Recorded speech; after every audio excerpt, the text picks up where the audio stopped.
pessoal, seja bem-vindo ao canal Ana da Figueira. Se você não é inscrito, se inscreva, deixa o like, compartilhe o canal. Nós queremos explicar, inclusive nós fizemos na segunda-feira uma explicação sobre toda essa questão aí da morte de Francisco.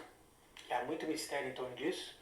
As pessoas acham que nós estamos acreditando em fábulas e coisas que não têm sentido, mas apesar de nós não termos provas de muitas dessas coisas que nós estamos dizendo, há evidências que confirmam que de fato existe ali alguma coisa estranha.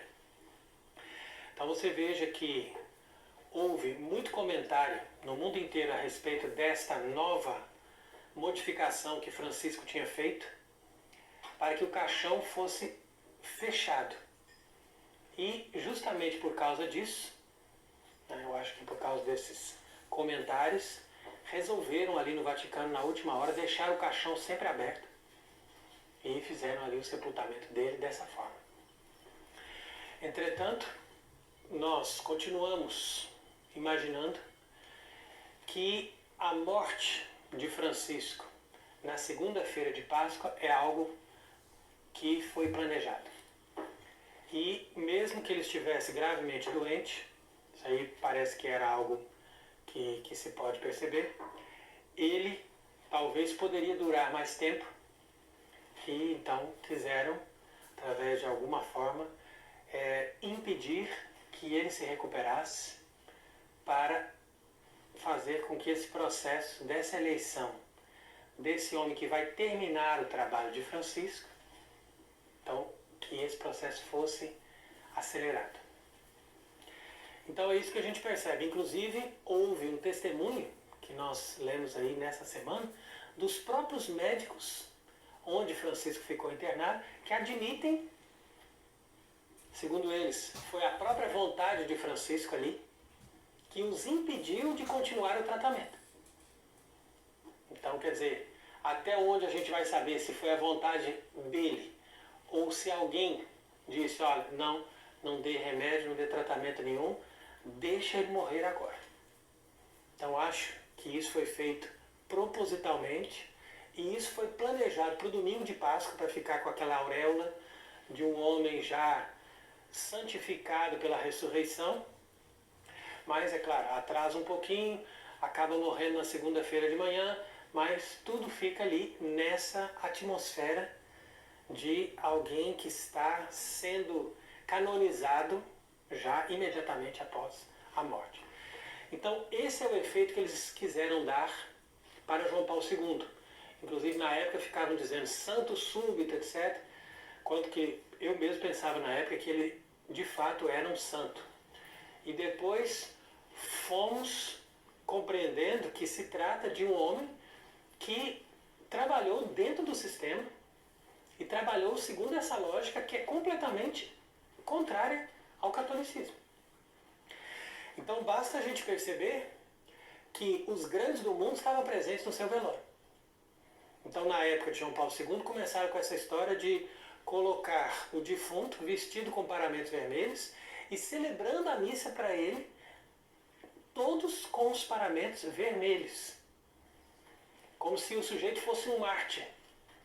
Ao invés da gente fazer com paramento preto, como deveria, ou no máximo paramento roxo, dizendo, ó, estamos rezando pela alma dessa pessoa. Não, já canonizam imediatamente após a morte, como quem dizendo, ó, é um mártir, é um confessor da fé. Justamente porque eles querem despertar nas pessoas, infelizmente as pessoas são ignorantes, elas não compreendem essas coisas. Elas veem as coisas somente na lógica das aparências e acham que de fato essas pessoas são santas, essas pessoas são mártires, essas pessoas colaboraram para o bem, enquanto que na verdade eles enganaram muitas pessoas e colaboraram para a destruição da Igreja Católica. No entanto, no caso de Francisco isso ficou muito mais evidente. Então Francisco é muito mais escancarado do que João XXIII, Paulo VI ou mesmo João Paulo II.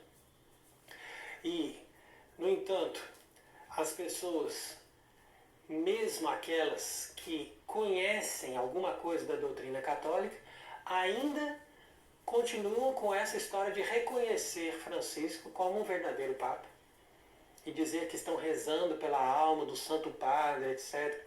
Então ficam fazendo todo um cenário ali para colocar Francisco como um santo e alguém que foi um Papa verdadeiro, legítimo, quando na verdade nós vemos que a maioria dessas pessoas passaram todos esses 12 últimos anos criticando as coisas que Francisco fez ou as coisas que Francisco falou.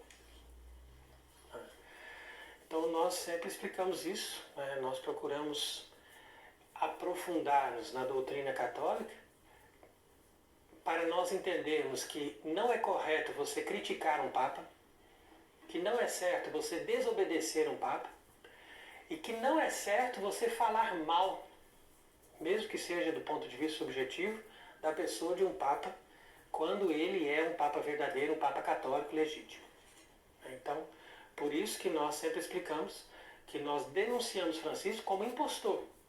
Por quê? Porque nós temos as conclusões evidentes, claras, daquilo que ele disse, não é de uma coisa que nós estamos imaginando, mas daquilo que ele disse desde o começo, que não corresponde à doutrina católica. E a prova disso está também na morte.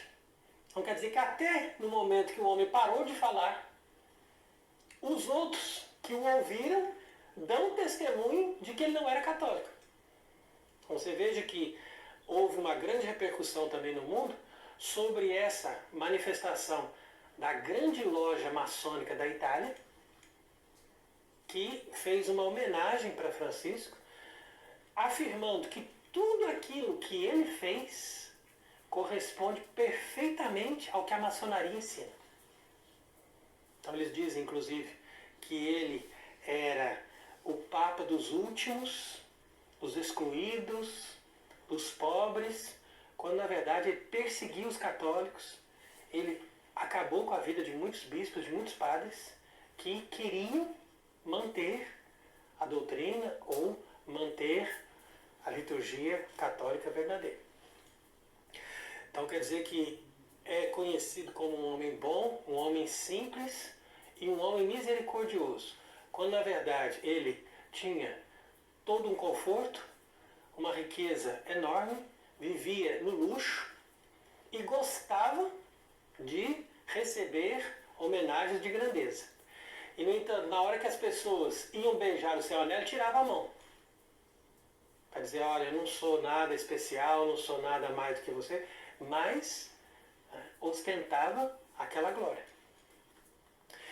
Então é por isso que a gente vê que tudo isso não passa de um teatro, de uma hipocrisia, e nós que fomos também castigados por esse indivíduo, nós manifestamos também a nossa indignação de ver que agora as pessoas não só o reconhecem como um Papa verdadeiro, mas ainda ficam prestando homenagens como se ele tivesse feito alguma coisa de bom para a Igreja Católica. Então é claro que ele representou essa instituição. A gente não diz que ele não é Papa no sentido de que ele não está ali representando a instituição do Vaticano atual. Então isso aí seria um absurdo, porque todos ali no Vaticano reconhecem que ele era o chefe do Vaticano. Então isso a gente entende, que ele foi o chefe, ou seja, o presidente daquele estádio do Vaticano e que ele executou ali o protocolo daquele sistema que está montado no Vaticano. Mas quando nós denunciamos a ilegitimidade de Francisco, nós ao mesmo tempo mostramos que no Vaticano hoje não é a Igreja Católica que está instalada. Então é por isso que nós sempre mostramos também a mensagem de La Salette que diz claramente: Roma será a sede do anticristo. Então quer dizer, essa frase resume tudo. O anticristo, ele está sediado em Roma. Por quê? Porque ali em Roma está agora atuando uma igreja anticatólica, uma igreja protestante, uma igreja que corresponde ao ideal da nova ordem mundial e uma igreja luciferiana que apresenta um ensinamento, ou seja, uma igreja que tem os chifres do cordeiro, como se diz ali no Apocalipse, mas que fala como dragão. Fala como dragão por quê? Porque ali eles se sentam exatamente na boca dessa serpente e eles transmitem o ensinamento de Lúcifer. Esse ensinamento de Lúcifer que impregnou, primeiro, as repúblicas modernas, porque a maçonaria é a fonte de todas essas revoluções. Eles mesmos reconhecem que os ideais maçônicos são justamente a liberdade, igualdade e fraternidade. E eles estão reconhecendo aí nesse artigo que Francisco é alguém que atuou com o ideal da maçonaria. E que tudo que ele ensinou corresponde perfeitamente ao que a maçonaria também ensina. Então aqui você veja a hipocrisia dessas pessoas que se dizem aí conservadores e tal, e que se dizem contra a maçonaria, mas ao mesmo tempo vão lá e dizem que Francisco é papa e que rezam por ele, que tal. Quer dizer, é uma contradição total. Por quê? Porque nós que somos católicos, nós temos o direito de reconhecer ou não uma pessoa como católica. Por quê? Porque como Jesus disse, o pastor das ovelhas é aquele que entra pela porta. E entrar pela porta significa você admitir tudo aquilo que a igreja sempre ensinou, seja no seu magistério, seja na sua tradição, seja na sua doutrina de maneira geral. Quer dizer, isso é entrar pela porta, é fazer o que a igreja sempre fez. Enquanto que aquele que entra por trás, como diz o Evangelho, é ladrão e assaltante. Então, se nosso Senhor nos deu essa fórmula de discernimento que está ali em João capítulo 10, é para